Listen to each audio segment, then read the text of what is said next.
आप हमेशा मेरी बेटी को ही क्यों बोलते रहते हैं? उस डायन की बेटी को कभी भी कुछ नहीं कहते। अरे भाग्यवान, रीमा एकदम शांत स्वभाव की लड़की है। वो कभी कोई गलत कार्य नहीं करती है जिसकी वजह से उसे डांटना पड़े। अच्छा, इतनी ही ज्यादा अच्छी है रीमा, तो उसे ही खेत की रखवाली के लिए भेजा करिए।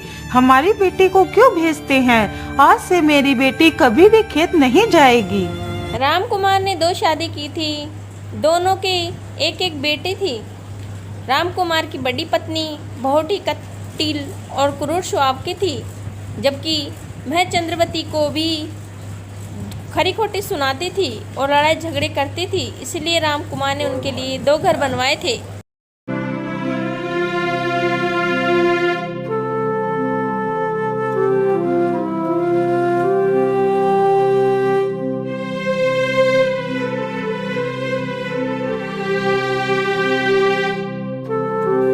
अरे बेटी रीमा, आज से तुम रोज खेत की रखवाली के लिए जाया करोगी। ठीक है पिताजी, मैं आज से ही खेत की रखवाली के लिए जाती हूँ। इतना कहकर रीना खेत की ओर निकल पड़ती है।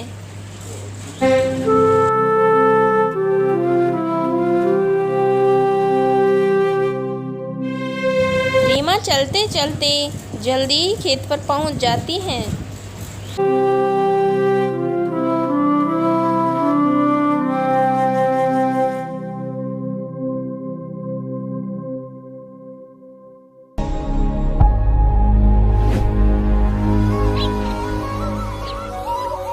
अरे वाह, खेतों पर आकर तो कितना अच्छा लगता है। यहाँ की सुंदरता को देखकर तो मन को कितनी शांति मिलती है। रीमा चट्टान पर बैठकर गीत गाने लगती है। सच है, विपत्ति जब आती है कायर को ही दहलाती है। सूरमा नहीं विचलित होते, क्षण एक नहीं धीरज खोते। विघ्नों को गले लगाते हैं, कांटों में भी राह बनाते हैं। वाह रीमा वाह, तुम तो कितना मधुर गीत गाती हो। मैं तुमसे बहुत प्रसन्न हूँ, इसीलिए मैं तुम्हारे साथ ही विवाह करूँगा। अरे, ये किसकी आवाज है? ये आखिर कौन है जो मुझसे विवाह करने की बात कर रहा है? कहीं ये मेरा भ्रम तो नहीं? मैं ऐसा करती हूँ, यही गीत एक बार फिर से गाती हूँ। सच है, विपत्ति जब आती है कायर को ही दहलाती है। सूरमा नहीं विचलित होते, क्षण एक नहीं धीरज खोते। विघ्नों को गले लगाते हैं, कांटों में भी राह बनाते हैं। वाह रीमा वाह, तुम तो कितना मधुर गीत गाती हो।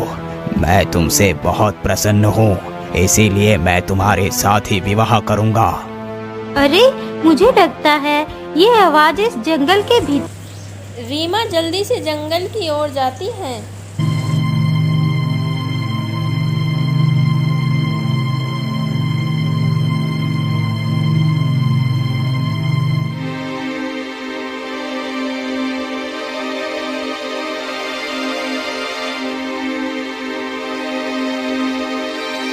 आखिर ये आवाज कहाँ से आ रही थी?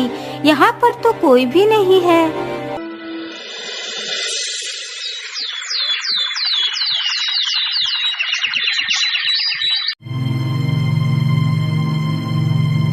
माँ, पता नहीं वह आवाज कहाँ से आ रही थी।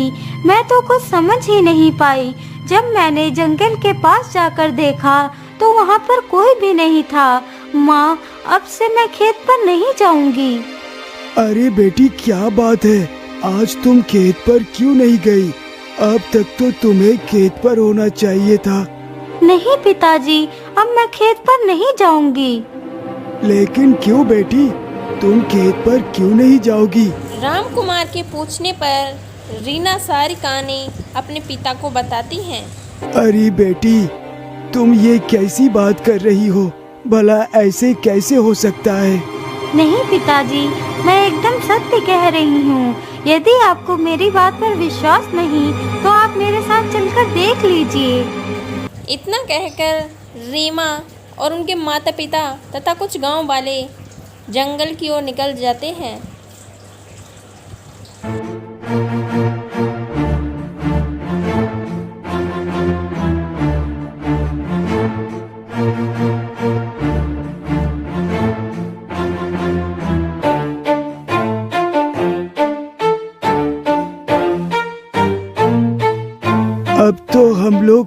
ऊपर आ गए हैं। चलो अब तुम जल्दी से वही गीत गाओ। सच है विपत्ति जब आती है कायर को ही दहलाती है।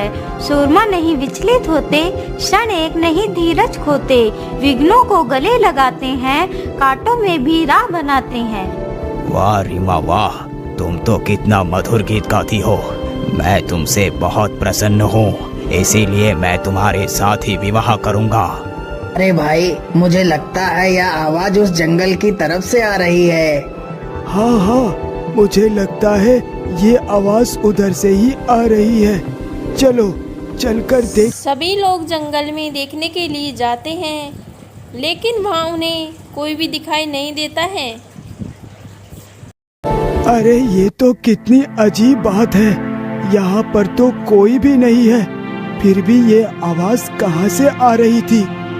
अरे भाई, कहीं यहाँ पर कोई भूत तो नहीं रहता है जिसकी ये आवाज थी?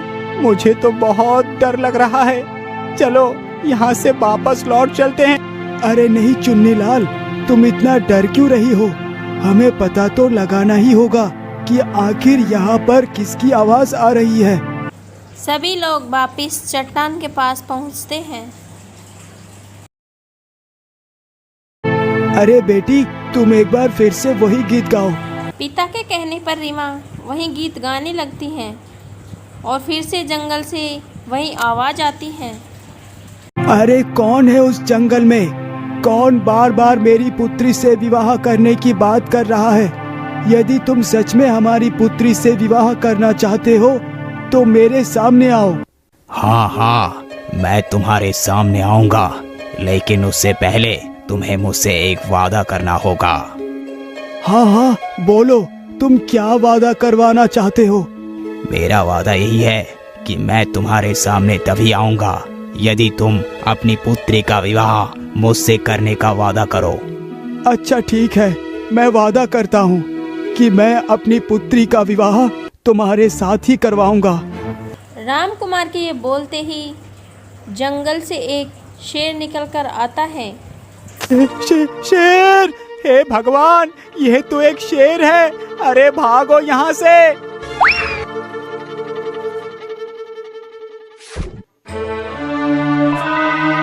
आपके वादे के मुताबिक मैं आपके सामने आ गया हूँ। अब आपको अपनी पुत्री का विवाह मेरे साथ करना होगा। नहीं पिताजी, मैं भला एक शेर के साथ विवाह कैसे कर सकती हूँ? नहीं जी, आप ये विवाह नहीं कर सकते। आप अपनी बेटी का जीवन भला कैसे बर्बाद कर सकते हैं? लेकिन भाग्यवान, मैंने इस शेर से ये वादा किया है कि मैं रीमा का विवाह इसी शेर के साथ कराऊंगा, तो भला मैं अपना वादा कैसे तोड़ सकता हूँ? जब ये खबर रामकली को मिलती है कि रीमा का विवाह एक जानवर के साथ हो रहा है, तो वो मन ही मन खुश हो जाती है। अरे वाह वाह, यह तो बहुत अच्छी खबर सुनाई तूने। अब धीरे धीरे वो समय भी आ गया था जब रीना को शेर को अपना पति मानना पड़ता था।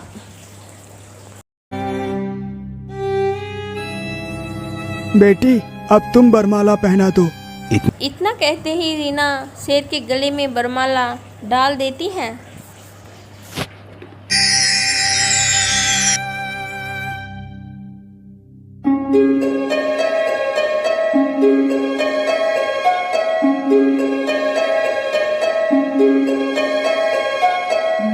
अरे आप तो एक शेर थे, लेकिन बरमाला पहनते ही आप एक इंसान कैसे बन गए? आप कौन हैं? मैं प्रतापगढ़ का राजकुमार वीरभद्र हूँ।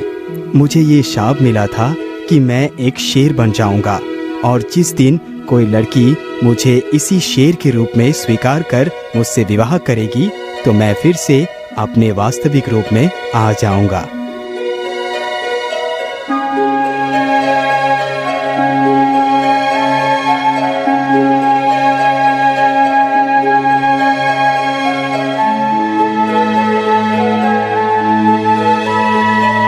अच्छा पिताजी, अब मैं रीमा के साथ वापस अपने राज्य लौटना चाहता हूँ। मुझे जाने की आज्ञा दें। ठीक है बेटा, जरा ध्यान से जाना।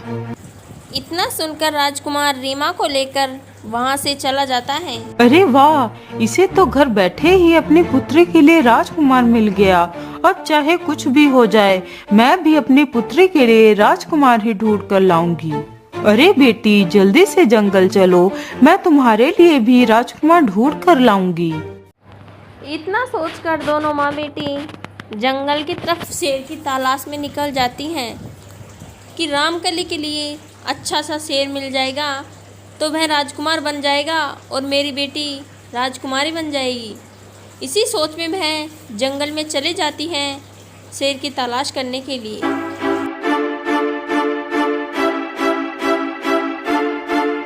अरे बेटी, मुझे लगता है इधर से कोई शेर ही निकल के गया है, चलो इधर को ही चलते हैं। दोनों माँ बेटी शेर के निशान के देखते हुए उस गुफा के पास पहुंच जाती हैं और कहती हैं, बेटी, मुझे लगता है वह शेर इसी गुफा में रहता है। तुम जल्दी से इस गुफा में चले जाओ और हमारे होने वाले जमाई को बुलाकर ले आओ, तब तक मैं बाहर ही खड़ी हूँ। लेकिन माँ, मैं अकेले नहीं जाऊंगी, आप भी मेरे साथ चलो। नहीं नहीं बेटी, यदि मैं साथ चलूंगी तो हो सकता है शेर विवाह के लिए राजी ना हो। मैं यहीं पर छिप जाती हूँ, तुम अंदर से हमारे जमाई को लेकर आ जाना। इतना सुनकर लड़की गुफा के अंदर चली जाती हैं। उस लड़की को गुफा में गए हुए काफी समय गुजर जाता है। अरे, मेरी बेटी को गए हुए तो काफी समय गुजर चुका है, लेकिन अभी तक वह लौट कर नहीं आई। रामकली इतना सोच ही रही थी कि गुफा के अंदर से शेर बाहर निकलता है। उसका मुंह खून से संधा हुआ था और वह नदी में पानी पीने के लिए जा रहा था। अरे ये क्या, इस शेर के मुंह पर तो खून लगा हुआ है, कहीं इसने मेरी बेटी को कोई नुकसान तो नहीं पहुंचा दिया।